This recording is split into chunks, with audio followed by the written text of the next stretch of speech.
Grabe talaga. Ang dami kong nakikita mga content creator, yung mga merong kapansanan, yung putol ang kamay, yung may bukol sa muka, yung putol yung paa. Pero ngayon kumikita na sila ng 1 milyon, kalahating milyon. Ang dami nilang star sender. Grabe talaga ang panahon. Iba talaga ang nagawa ng technology. Biruin mo, meron silang kapansanan. Hindi nila kinahihiya yun.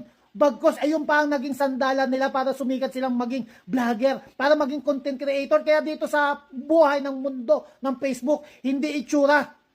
Dapat maging creative ka. Ikaw ngang kompleto, walang kapansanan, ikinahihiya mo ang sarili mo. Nako, tulungan mo na yung sarili mo mag-content. Tulungan mo ang pamilya mo. Dahil sa pagko-content mo, mabibigyan mo silang magandang buhay. Dahil sa pagko-content mo, mapapasaya mo maraming tao. Dahil sa pagko-content mo, marami kang matutulungan. Kaya, bangon na. Huwag na yung tulog-tulog, huwag na yung pabisyo-bisyo, huwag na yung patambay-tambay. Maging creative ka at ikaw na ang susunod na maging